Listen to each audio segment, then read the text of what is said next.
అన్న ఏం పేరు? నా పేరు తక్కలపల్లి వెంకట్రావు, మాది సిరిసపల్లి గ్రామం. ఎట్లా ఉంది ఇక్కడ డంపింగ్ యార్డ్ అంటున్నారు, ఏంది పరిస్థితి మరి? చాలా దయనీయంగా ఉన్నది. ఎప్పుడైతే డంపింగ్ యార్డ్ ఇక్కడ నిర్మిస్తారని తెలిసిందో అప్పటి నుంచి ప్రజలంతా, హుజరాబాద్ పరిసర ప్రాంత గ్రామ ప్రజలందరూ కూడా చాలా ఆందోళనకు గురి అవుతా ఉన్నారు. నిద్రాహారాలు మాని సమ్మె చేస్తూ ఉన్నారు, ధర్నా చేస్తూ ఉన్నారు, సమ్మె ఉధృతం చేసే పరిస్థితిలో కూడా ఉన్నారు వారు. ఇప్పుడు 15 రోజుల నుంచి చేస్తూ ఉన్నారు, ఇది 16 రోజు నడుస్తూ ఉన్నది. ప్రభుత్వం నుంచి ఎవరన్నా వచ్చి మేము వెనక్కి తీసుకుంటామని కావచ్చు, లేకుంటే మిమ్మల్ని మందలించి మేము మంత్రుల దాకా తీసుకుపోతామని కావచ్చు, లోకల్గా కాంగ్రెస్ నాయకులు ఎవరైనా వచ్చిర్రా? కాంగ్రెస్ నాయకులు అంటే ఇక్కడ ఇన్ఛార్జి గారు ప్రణవ్ బాబు గారు ఉన్నారు, వారు దీక్షాస్థలాన్ని సందర్శించడం జరిగింది. అదేవిధంగా వాళ్ళు మున్సిపల్ శాఖ వారి ద్వారా, హుజరాబాద్ మున్సిపల్ శాఖ ద్వారా తీర్మానం కూడా ఇప్పించడం జరిగింది. వారు ఈరోజు మా అఖిలపక్ష సభ్యులతోని కొంతమందిని తీసుకొని, దాదాపు 20-30 మందిని తీసుకొని వారు హైదరాబాద్కి వెళ్ళి మంత్రులను కల్పించి మాట్లాడిస్తారని చెప్పి ఈ రోజే తీసుకెళ్లడం జరిగింది. 15 రోజుల నుంచి జరుగుతూ ఉన్నది కదా, ఇప్పటిదాకా తెలీదా ప్రభుత్వానికి తెలిసిందా లేదా అనేది తెలిసినా కూడా వాళ్ళు నిమ్మకు నీరెత్తినట్టు ఉంటున్నారు కనుక ఈ రోజుతోని మొన్న బంద్ ద్వారా మరియు ఒకనాడు మేము ఈ 15 రోజులలో ఒక రోజు స్కూల్ పిల్లలందరితోని పెద్ద ఎత్తున మానవహారం నిర్మించడం జరిగింది. ఇప్పుడు ప్రచార మాధ్యమాల ద్వారా కూడా, సోషల్ మీడియా ద్వారా కూడా ప్రభుత్వానికి చేరవచ్చు, కానీ ప్రభుత్వం చేరిందా లేదా అనేది స్పష్టంగా మాకు కూడా తెలియదు, కానీ చేరే ఉంటుంది. ప్రభుత్వంలో ఉన్నటువంటి పెద్దలు ఈ రోజు ఎవరు కూడా తెలంగాణలో లేకుండా మీరు ఇంత ఇబ్బందులు పడతా ఉంటే వాళ్ళు పోయి ప్రచారాలు చేస్తూ ఉన్నారు బయట కేరళలో, ఎట్లా అనిపిస్తూ ఉంది? వాళ్ళ రాజకీయం కదండి, వారికి ముఖ్యం రాజకీయం. ఇక్కడ ఎలక్షన్లు ఏమి లేవు కాబట్టి ఇక్కడ మా ప్రజలతో ఏమైనా అవసరం ఉంటుంది. మళ్ళీ ఎలక్షన్లు ఉంటే కనుక ప్రజల ఓట్ల వరకు వాళ్ళు చూసుకుంటా ఉన్నారు. ఓట్ల విషయం ఇప్పుడు లేదు కనుక వాళ్ళు మా దగ్గరికి వచ్చే పరిస్థితి లేదేమో అని మేము భావిస్తా ఉన్నాం. అదే కనుక జరిగితే కనుక ప్రజలు ఎప్పటికైనా ఇది గుర్తుంచుకునే సమస్య కాబట్టి తప్పకుండా గుర్తుంచుకుంటారు, తగిన బుద్ధి కూడా చెప్తారని సందర్భంగా తెలియజేస్తాం. రైతాంగం మాత్రం మరీ కుదేలైపోయే పరిస్థితి వస్తూ ఉన్నది. ఎందుకంటే మా ప్రాంతం అంతా seed bowl of Telangana, seed bowl of ఇండియాగా పేరుగాంచింది. పుట్ల కొద్ది వడ్లు పండిస్తారు, ధాన్య రాశులు పండిస్తారు. దాదాపు ఒక్క విలేజ్ని, మా విలేజ్ని 15 నుంచి 20 కోట్ల రూపాయల వడ్లు పండిస్తారు. అంత పెద్ద విలేజ్ ఒక్క 2800 ఎకరాల భూమిలో 2200 ఎకరాల కల్టివేషన్ అవుతుందంటే మీరు అర్థం చేసుకోవచ్చు. చాలా దయనీయంగా రైతులు ఇప్పుడు దిగాలబడి చూస్తూ ఉన్నారు. మీరు కూడా ఎవరైనా సోషల్ మీడియా వారికి సంబంధించిన వార్తా పేపర్ కానీ, ఎలక్ట్రానిక్ మీడియా, ప్రింట్ మీడియా, మీరు ఒకసారి మా గ్రామాన్ని సందర్శించాలని కోరుతా ఉన్నాను. అంతేకాకుండా ఇది ఏర్పాటు చేసే ప్రాంతంలో వన్యజీవులు చాలా ఉన్నాయి. జాతీయ పక్షులైనటువంటి నెమళ్లకు ఇది ప్రత్యేకమైనటువంటి ఆలవాలంగా నిలబడ్డది. 2000 నుంచి 3000 నెమళ్ళే ఉంటాయంటే మీరు అర్థం చేసుకోండి. రోజు మా చేనులకు వచ్చి అవి వాటి యొక్క పశుగ్రాసాన్ని తీసుకొని అవి మనగలుగుతూ ఉన్నాయి. మేమే సొంతంగా మా పాలకవర్గాలు, ఏ పాలకవర్గం వచ్చినా గ్రామ పంచాయతీలో మా సిరిసపల్లి గ్రామానికి సంబంధించిన పాలకవర్గం ప్రతినిత్యం వాటి సంరక్షణ కోసం నీటి తొట్టిలు కట్టించడం జరిగింది. అదేవిధంగా వేటగాళ్ళు వస్తే కూడా 2-3 సార్లు అరెస్ట్ చేయించి పోలీసు వాళ్ళకు కూడా రిపోర్ట్ చేయడం జరిగింది.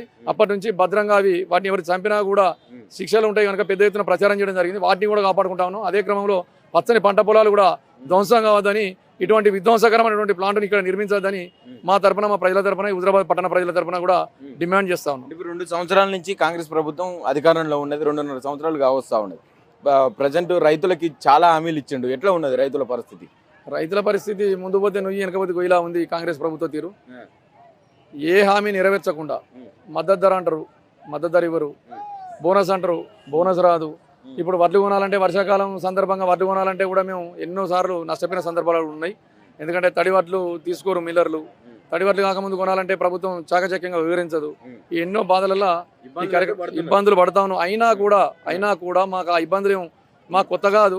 ఇబ్బందులు పడ్డా పర్వాలేదు, కానీ మా జీవన వృత్తులు, మా జీవన ప్రమాణాలు, మా భవిష్యత్తు అంధకార బంధూకం చేయబోతా ఉన్నది కనుక దయచేసి మా మానాన మమ్మల్ని బ్రతకనివ్వమని కోరుతా ఉన్నాం. తప్పకుండా గౌరవ ముఖ్యమంత్రి గారికి నమస్కరిస్తూ మా ప్రజలందరి తరఫున మేము నమస్కరించు చెప్తా ఉన్నాం. ఇక్కడ డంప్ యార్డు పెట్టే యోచన ఏమైనా ఉంటే దాన్ని తక్షణమే బేషరతుగా రద్దు చేసి పేపర్ ప్రకటన ద్వారా ఇక్కడ ప్రజలకు శుభవార్త త్వరలోనే తెలియజేస్తారని ఆశాభావం వ్యక్తం చేస్తా ఉన్నాం. అటువంటి ప్రకటన చేయిస్తారని ఇక్కడ కాంగ్రెస్ నాయకుల మీద కూడా మాకు పూర్తి విశ్వాసం ఉన్నది. అదేవిధంగా ఈరోజు ఇక్కడి శాసనసభ్యులు గౌరవ ఎమ్మెల్యే గారు కౌశిక్ రెడ్డి గారు కూడా వారు ప్రతి నిమిషం అలర్ట్గా ఉంటూ ఇక్కడి ప్రజల్ని చైతన్యవంతం చేస్తూ ఈ దీక్షాస్థలిలో ఈరోజు నిరాహార దీక్ష చేయడం జరుగుతాం. 24 గంటల ఆమరణ నిరాహార దీక్ష చేస్తూ ఉన్నారు. వారు కూడా దీక్షకు సంఘీభావం తెలుపుతా ఉన్నారు. వీళ్ళందరూ కూడా ఇక్కడ అఖిలపక్షం కిందనే పనిచేస్తూ ఉన్నారు తప్ప వ్యక్తిగత ఎజెండాలతోనూ, రాజకీయ ఎజెండాలతోనూ పనిచేయడం లేదని ప్రతి ఒక్క పార్టీకి మనవి చేస్తూ ఉన్నాను. మనం అంతా కలిసి కూడా రేవంత్ రెడ్డి గారికి అప్పీల్ చేసేది అంటే, గౌరవ ముఖ్యమంత్రి గారికి అప్పీల్ చేసేది ఏంటంటే, ఇక్కడ మాత్రం డంపింగ్ యార్డ్ వద్దు. ఇంకెక్కడ పెట్టాలన్న ఆలోచన ఉన్నా కూడా దయచేసి మళ్ళొక్కసారి ఆలోచన చేసుకొని అక్కడ కూడా జనావాసాలకు దూరంగా వన్యజీవులకు దూరంగా ఏదైనా ఫారెస్ట్ ఏరియా, మైదాన ప్రాంతాలలో చూసుకోవాల్సిందిగా కోరుతూ అక్కడ నిర్మించుకొని ఇక్కడ ప్రజల బతుకును, భవిష్యత్తును ప్రశ్నార్థకం చేయొద్దని సవినయంగా తెలియజేస్తా ఉన్నాం.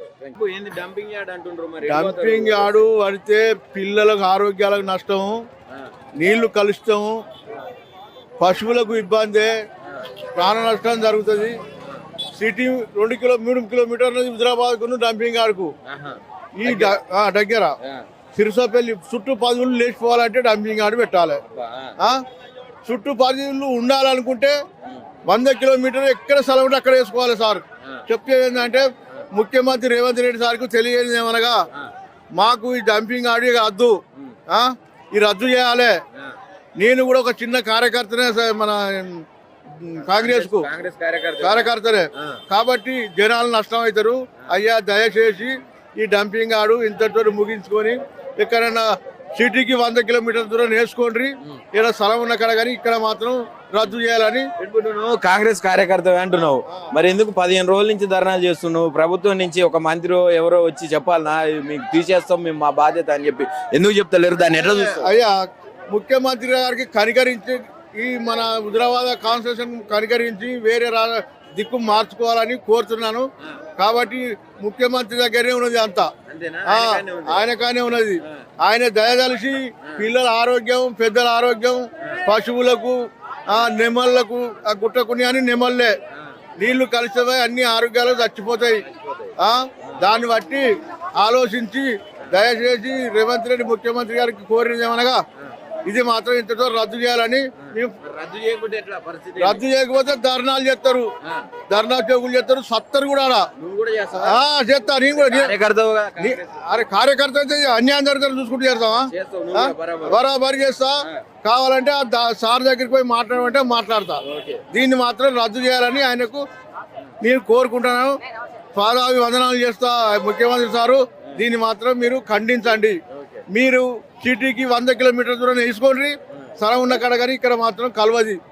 చుట్టూ 10 ఊళ్ళు లేస్తాయి, పిల్లల ఆరోగ్యాలు నష్టమవుతాయి, పశువుల ఆరోగ్యాలు నష్టమవుతాయి, పాలకు ఉత్పత్తి పెరగది, దినుసుకు ఉత్పత్తి పెరగది, మొత్తం నీళ్ళ కలుషితం అవుతుంది. అది పంటలు మా సిరిసపల్లి గ్రామంలో వండే పంట నంబర్ 1 పంట. అది ఇత్తనం మొలకెత్తాలంటే సిరిసపల్లి గ్రామం నుంచే తరలిస్తారు. వేలాది బస్తాలు పడతాయి, అన్ని కలుషితం అవుతాయి. వేరే రాష్ట్రం నుంచి తెచ్చిపోచుకున్న ఆ ఇత్తనం మాకు మొలకెత్తదు. కాబట్టి దీన్ని ఆలోచించి పెద్ద మనసుతోటి దీన్ని రద్దు చేయాలని ముఖ్యమంత్రికి వేడుకుంటున్నాను.